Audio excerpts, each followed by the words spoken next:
In the last crypto bull run, I made more money in 2 months than what I did in the previous 2 years. I also gained most of it back when the markets came down because I was stupid and refused to take profits because I was full of euphoria and thought the market would go higher. I thought these were just small dips and the project would recover, but most of them never did. Luckily, after all, I still did end up with some profits, but I could have made more. And for everybody new here, I'm Zach. I run a small investment fund, mainly focusing on crypto, also some tech investments. And the reason I'm making this video is to help you to not make the same mistakes I did, because I would probably have a portfolio that multi 7 figures by now. The second reason is that I might be building a networking / research group in the future, so I might leverage this YouTube channel for that, but I don't know yet, we'll see. But yeah, that was the first year of my crypto journey, so in 2021, so about 4 years ago. I've learned a lot since then, and the way I approach crypto has completely changed. Like, I was one of the guys that used to jump from category to category, often based on what was hot at a specific time of the year. I also had like 20 or 30 different projects in my portfolio, and I really didn't know what most of them actually did, or whether they had a use case or not. I spent a lot of time reading Discord channels, Telegram channels, tweets, watching YouTube videos, mainly seeking the next hot crypto gem or seeking validation from others to the projects I was holding. Now, a few years later, I realized that most of the things that I used to spend time on wasn't that important after all. I think at the end of the day, our job in crypto isn't to predict where the market goes next. Our job is to think in probabilities and make good bets on the few projects that we have conviction on, and then go away and do something else to avoid ruining the compounding machine. I've noticed that crypto and investing in general is one of the games where the less you do, often the better you perform. These days, I like to focus on 1 or 2 crypto categories that I'm interested in and believe will have a use case in future. I spend most of my time focusing on crypto gaming and now dabbling into AI just for fun, and I pretty much ignore everything else. Within these categories, I like to bet on talented founders and basically let them do what they are built to do, aka give the product some time. So if I come across a product that is really good and are constantly delivering on their promises, I like to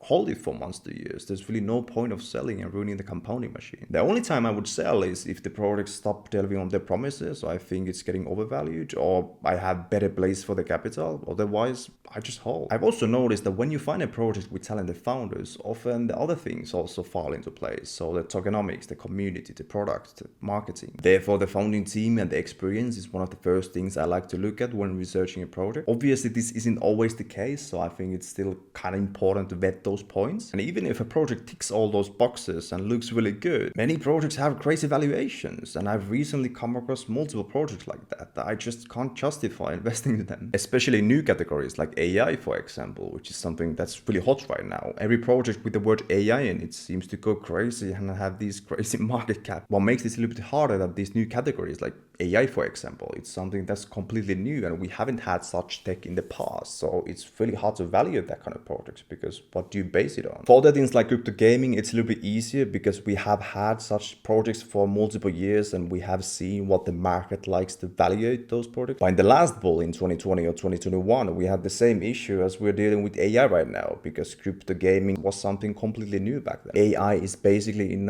price discovery right now. In a nutshell, I've realized that 80% of the things that I used to spend time on really don't matter that much, and it's better to focus on things that we can control and pretty much ignore everything else. And I've noticed that the only things we can really control is the 1 or 2 categories we choose to focus on. Our level of knowledge inside those categories has a lot to do with the source of information and time we spend to feed this knowledge. Also, of course, the timing and sizing we use to buy / sell into these projects that we have conviction on. And at the end of the day, I think catching a few quality projects is really all you need to do incredibly well in crypto. So why bother complicating? And especially if you're doing research alone or with a friend and don't have a team behind you, it's literally impossible to stay on top of multiple categories and catch multiple early projects. It's like trying to run multiple businesses at the same time, which is extremely hard. The valuation of crypto gaming is like 30 billion right now. The valuation of AI is a little bit higher, it's like 35 billion. Still, these entire market caps are almost the same size as one meme coin, like Doge, for example, which is ridiculous. I think within these categories there is and will rise projects with great fundamentals and will most likely run hard, especially as the market seems to be recovering and, for example, the interest rates are going down, and people knowing that the interest rates have peaked on the way down will probably unlock a lot of new capital to the market. And I think many investors don't want to miss out on this and do want to have an allocation on this asset class. And the only way to be early and benefit from this adoption wave is to stay alert and be dialed in and then make good and big bets when great projects come on your way. But yeah, that's all from me for now, and hope you found this quick video valuable, at least give you a few ideas, and if so, consider subscribing.